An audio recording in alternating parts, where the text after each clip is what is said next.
I want you to imagine opening up a financial report for a massive, iconic food company. Okay. You scan the first page, and honestly, it looks like a victory lap.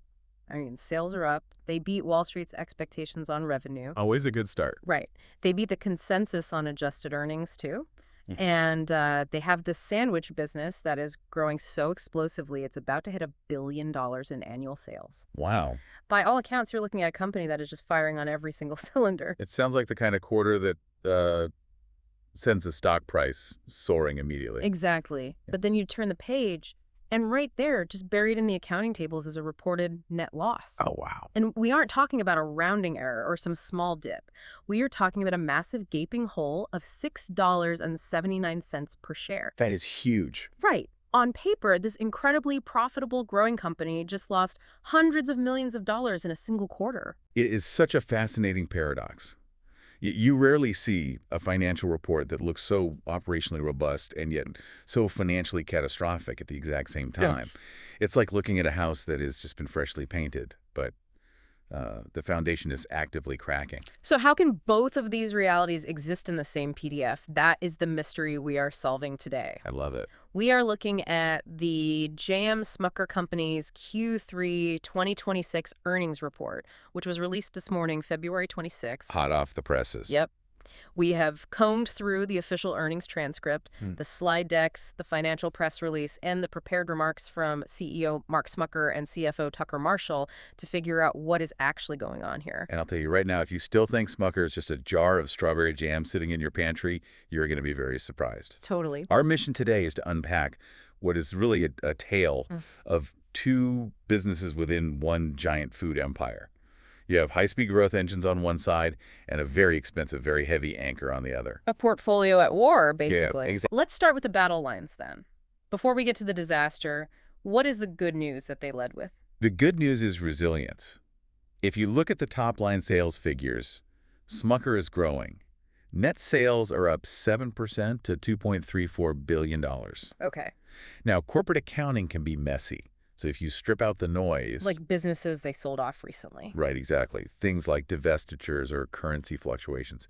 If you look at their comparable net sales, they are actually up 8%. Which is a beat. Yes, it is. They came in about $19 million higher than what the analysts predicted. So, I mean, the simple takeaway is that people are buying the stuff.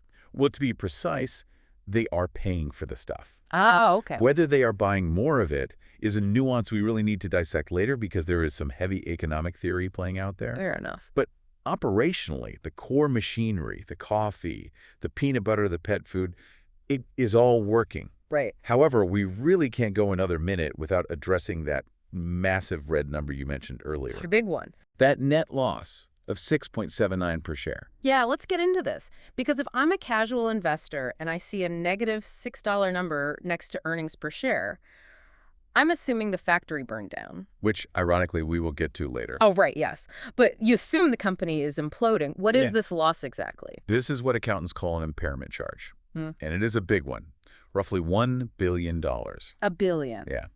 Specifically, $508 million for goodwill and $454 million for the Hostess trademark itself. Okay, goodwill impairment. We hear this term thrown around in corporate finance all the time, usually when things go horribly wrong. But can we translate that into plain English? What does it actually mean for Smucker to impair Hostess? Think of it like this. When Smucker bought Hostess, the makers of Twinkies and Ding Dongs, they paid a premium price.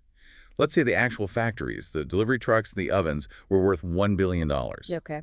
Smucker might have paid $5 billion. Why pay so much more? Because they believed the brand itself, the magic of the Twinkie, had future earning potential that vastly exceeded the value of just the metal and brick. Got it. That extra money. Yeah. That premium. That is goodwill. It's the price you pay for the brand's reputation and its future growth. So it's a bet. Exactly. They bet that the Hostess brand was going to print money for decades. It is a massive bet on the future. And this quarter, Smucker management had to look in the mirror and basically admit we lost the bet. Ouch. Or at least we bet way too much. Yeah. They are acknowledging that the Hostess business is worth significantly less today than they thought it was when they signed the deal. So they are writing down the value of that asset on their balance sheet. Yes. It's essentially a confession. They are admitting they overpaid for the Twinkie. Effectively, yes. They are saying the future cash flows from these sweet baked snacks aren't going to be nearly as high as they initially predicted. That sounds absolutely disastrous, though. $1 billion in paper value just vanished. Does that mean they are running out of money? That is the crucial distinction you have to make here. This is a non-cash charge. Okay. Smucker didn't write a check for $1 billion yesterday. They didn't lose $1 billion in actual cash from their bank account. So it's just numbers on a screen. It's an accounting adjustment to reflect reality. It hurts their reported GAAP earnings, and it definitely hurts their pride, but it doesn't impact their ability to pay the electric bill or buy coffee beans tomorrow. Okay, so it's a bruised ego and a balance sheet correction, but the cash register is still running. Precisely. In fact, if you strip out that one-time oops charge and look at adjusted earnings per share. Which is what really measures how the actual business is operating day to day. Right, exactly. If you look at that, they earn 2.38 per share. And that 2.38 actually beat Wall Street's prediction. The consensus was 2.27, I think. Yes. So despite admitting the Hostess acquisition is currently a pretty big mess, the rest of the ship is actually sailing faster than anyone expected. Okay, let's talk about the parts of the ship that are sailing. Because there is some fascinating, almost counterintuitive stuff happening in the coffee aisle. Oh, okay. Go with it. I saw that U.S. retail coffee sales jumped 23%. That seems impossibly high for a mature, boring commodity like coffee. Yeah. Usually you see growth like 2 or 3%. It's a massive number. But you have to look at the mechanics of how they got there. You asked earlier if people are actually buying more product. Right. The answer in coffee is actually no. Volume, meaning the sheer tonnage of beans, grounds, sold, was actually down 1%. Wait, hold on. Yeah. They sold 1% less coffee, but they made 23% more money. That math implies they raised prices by a lot. A huge amount.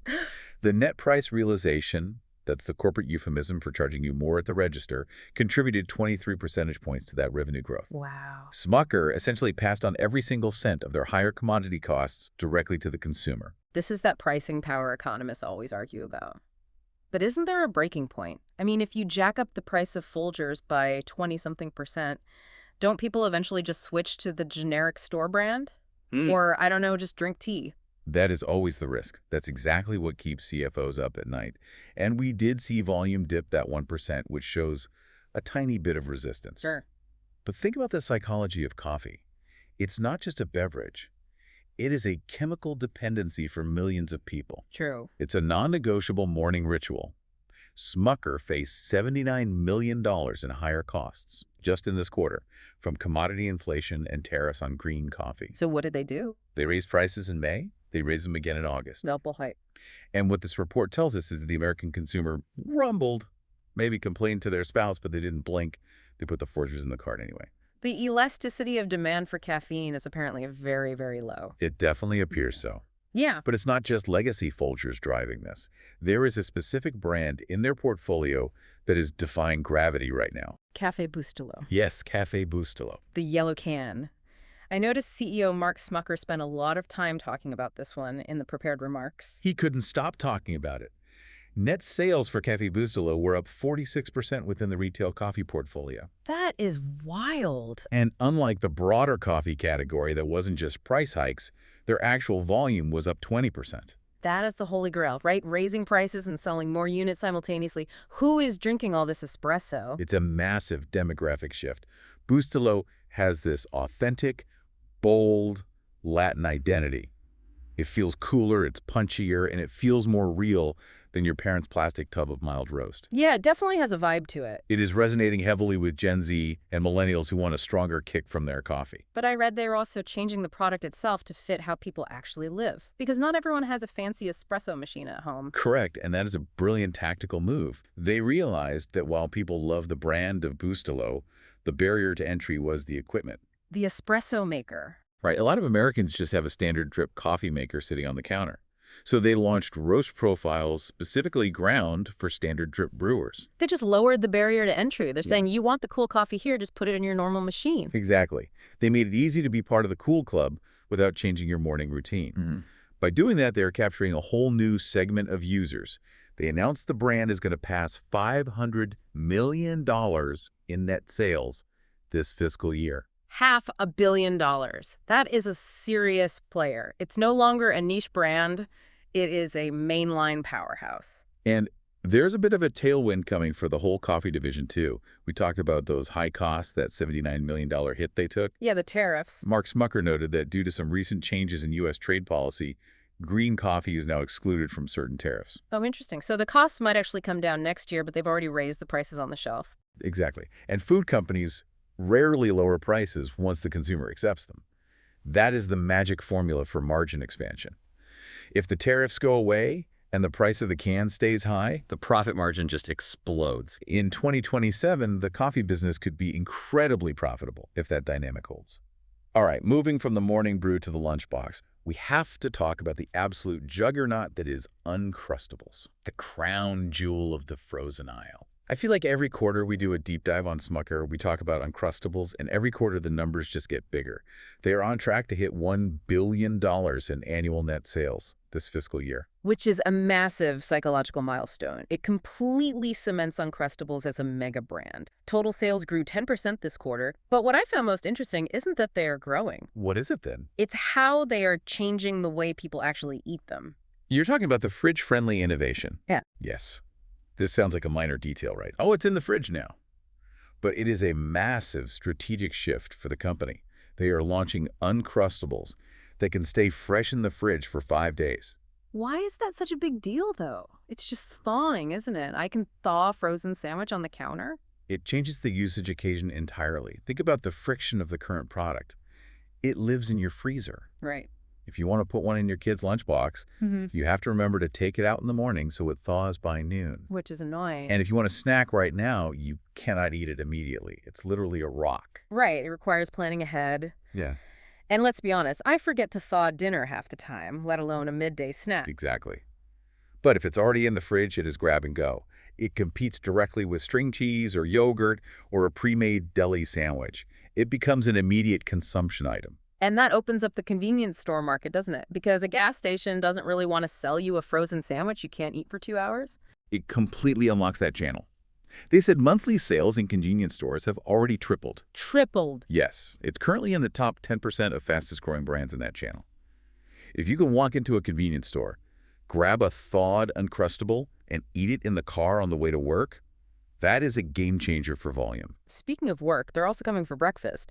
I saw a mention of Up and Apple and Bright-Eyed Berry in the slides, which sound like very cheery names for a frozen sandwich. They are trying to crack the morning day part, as they call it. These are high-protein versions, 12 grams of protein. Nice. They're trying to convince adults that Uncrustables aren't just for kids' lunchboxes anymore. They want it to be a legitimate, protein-forward breakfast for a commuter. It's ambitious. They said their goal is to be a top 3 brand in the entire freezer aisle, not just sandwiches, the whole aisle. Given their current trajectory, I really wouldn't bet against them. It's a product that perfectly fits the modern consumer's desire for convenience protein and zero mess. Okay, so we have the booming coffee business, and we have the Uncrustables rocket ship. Now we have to go back to the scene of the crime. The Hostess acquisition. The sweet big snacks segment. This is the vehicle under repair part of the analogy from earlier. We talked about the financial write-down, but the actual operational numbers are just as stark.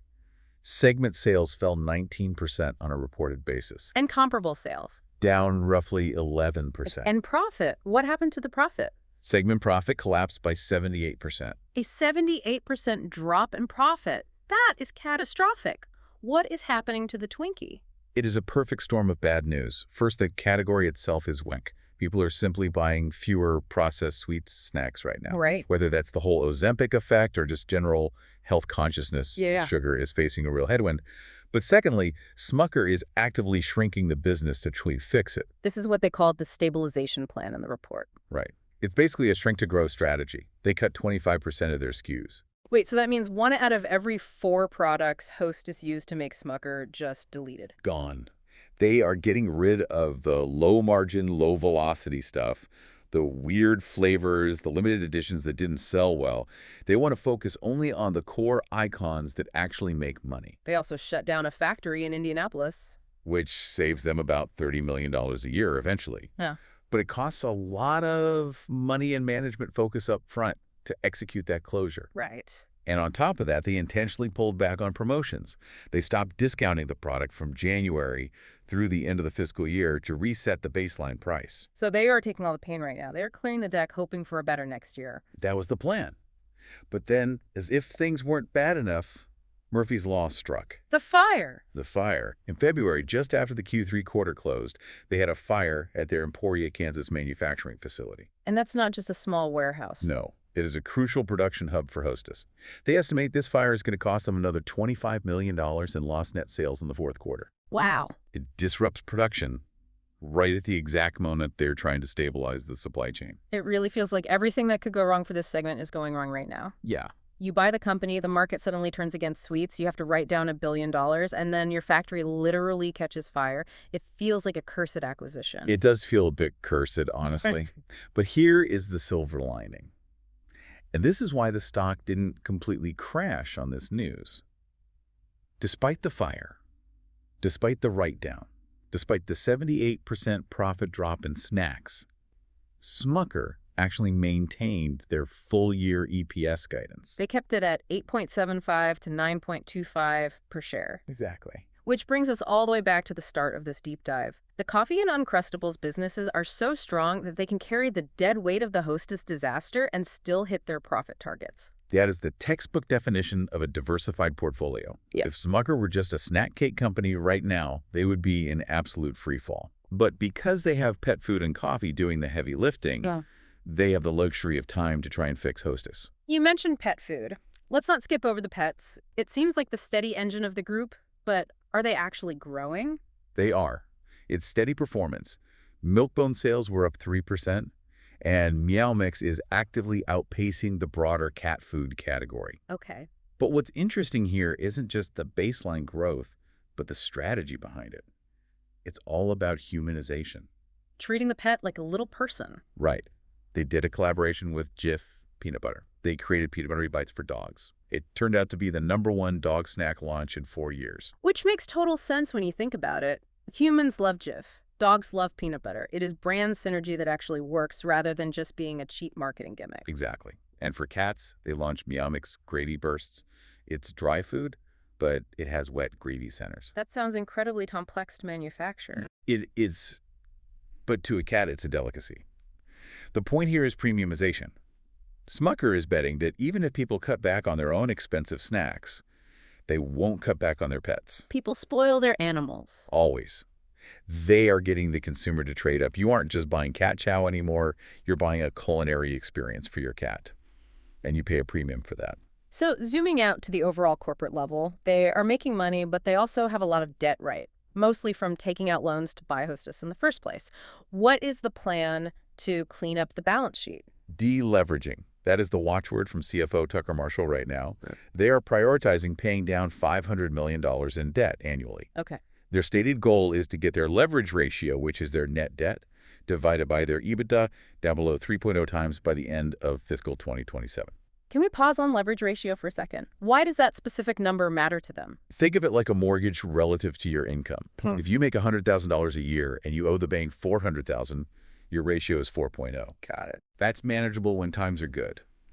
But if you lose your job or, say, a factory burns down, things get really tight really fast. Right. Smucker is currently sitting at 4.1 times. That is a bit high for a packaged food company. It limits their flexibility.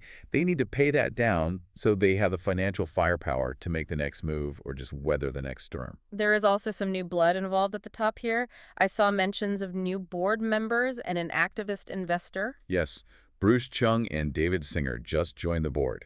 This came directly after engagement with Elliott Investment Management. Elliott is a heavy hitter in the activist investor world. When they show up, things usually change. Exactly.